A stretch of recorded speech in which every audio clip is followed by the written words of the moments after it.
Blessings, everyone. It's time for another all-in-one weekly astrology video. And you know when I do this, it's because there is something very big that is actually showing up that cannot be crammed or simplified or done, in such a way where it could be a short video or a short clip at the beginning of the weeklies, So we got to talk about it in the big way that it shows up. So we're going to do this video a little bit differently. And of course, I'll go over what planets are, involved and, how they're contributing. But I'm going to be working with my notes just to keep it nice and organized, right? I'm not a huge fan of doing the bring it down to earth or explain it like I'm five thing, especially when it comes to adults.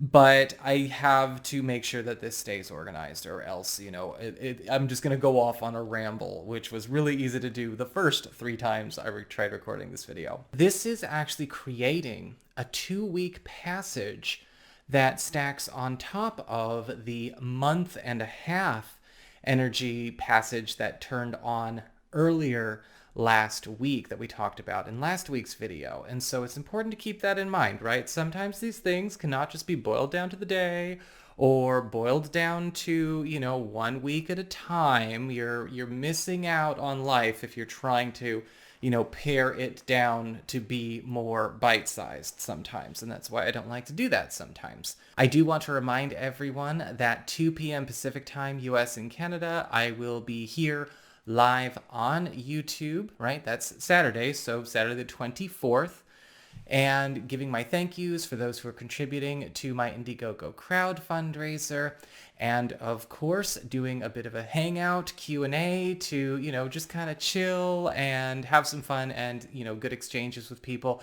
If you want to, of course, be here for that, it's going to be here on YouTube. Now, you do have to have a YouTube account if you are going to leave a comment and talk to me here on YouTube, but I will also be looking at my Instagram and Facebook from time to time. And if you would like to contribute to my Indiegogo crowdfunding campaign or like more information about it, you can follow the links down below or go to my website, integrativemysticism.com. So involved in this T-square, we've got our full moon in Scorpio, of course, Uranus in Taurus, Venus in Taurus, and Mercury in Taurus, and Saturn in Aquarius. So let me remind you of the players and what they're doing, right? A full moon is all about culmination, transition, and climax. The energy is raised to a peak.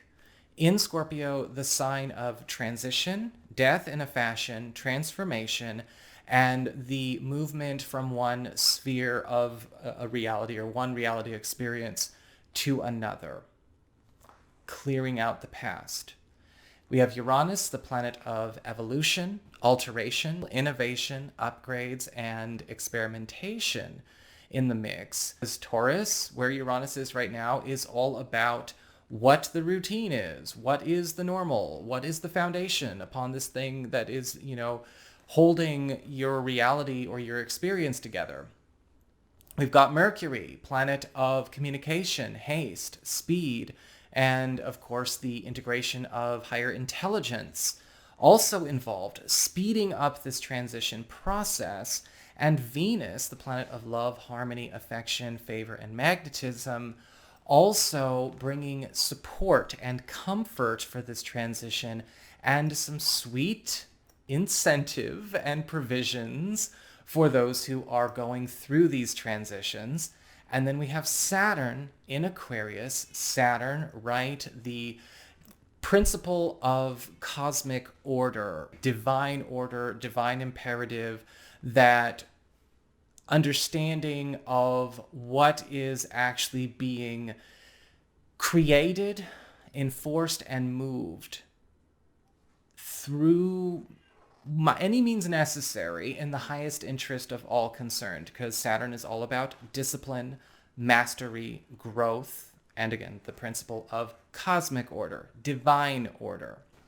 All of these energies being in fixed signs spells the end of a lot of places that people called home, Whether they liked that home or they didn't like that home is irrelevant.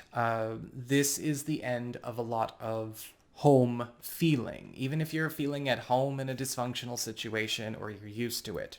Out, gone. Again, this is a tie cutter and a bridge burner. We also see the removal of that and those resisting change and movement altogether. And so you're going to be noticing that those that may be attached to you, clinging to you, or perhaps even trying to lock you in to a certain contract or a certain era, a certain chapter in your life, maybe even impose a certain expectation, persona, static behavior, also getting cleared. So it's not just about taking away the power it has over you for your own sake, but remember that whenever anyone is participating in an inorganic connection, an inorganic relationship, an inorganic life experience, right, where people are not being themselves, people don't know themselves, and the whole project, the whole team, the whole company, the whole group or the whole family is held together with duct tape, hope, and lies, well, eventually that's going to come apart. And we're seeing a lot of that happening. And anyone who's still trying to tape it back together is SOL. But this is also very positive because, well, people can't lie to themselves anymore. And everyone is also being sort of ushered through this process to what health really is, where their own self-realization is, what that real self is, and where everyone is at on their own path. In fact, the collapsing of more false paths is also getting amplified here. We see relief and release from anything where, you might be kind of realizing, or maybe you've already realized it, or you will come to realize that maybe some things you've been participating with, hoping that they will take, are fake. That some people are kidding themselves, right? We've seen a lot of that last few years. There's this shift and release and relief from situations where people, or even yourself, have fortified suffering through fortified delusional behavior, or fortified artificial truths that are also getting cleared, right? If it's inorganic, if it's made up, if it's performative, if it's affectation, mirroring. When it comes to mirroring or dependence on mirroring as adults, well, now we're getting into a very unhealthy codependent situation in the making, right? There needs to be that authenticity, that freedom to share who you truly are and express who you truly are. And there's going to be a lot of release and relief from oppressive conditions, especially again in the microcosm. Hopefully you guys are not trying to just look out there. Look at your relationships, look at your job, look at your performance, look at your life, look at your conduct, your process, your awakening situation, your projects, you. This is where you're going to see the biggest changes for the positive. But there is a full moon in Scorpio here we're talking about. So we're also seeing a clearing of a lot of things that maybe deep down we already know shouldn't go on if we're going to reach our highest potential. Well, again, anything that's held together with lies, duct tape, hope, and the dependency on everyone just faking it is getting completely burned to the ground over the course of this next few weeks. However, with this, we also see a lot of people getting unburdened as well, right? We talk about the clearing of the past.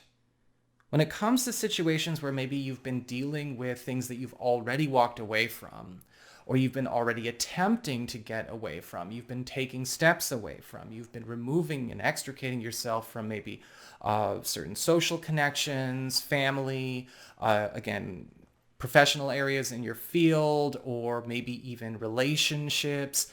But if there has been any kind of clinging, any following, any pursuit, stalker kind of behavior, there is release and relief from that as well. Because again, all of that stuff is getting cleared out, and the opportunity and the availability for that situation to persist is also getting cleared away, whether it's blocking you from moving forward by staying in front of you, or blocking you from moving forward because it's trying to pull you back into its energy, into its space, into a relationship with itself, into a workspace with itself, into a toxic or dysfunctional agreement with itself.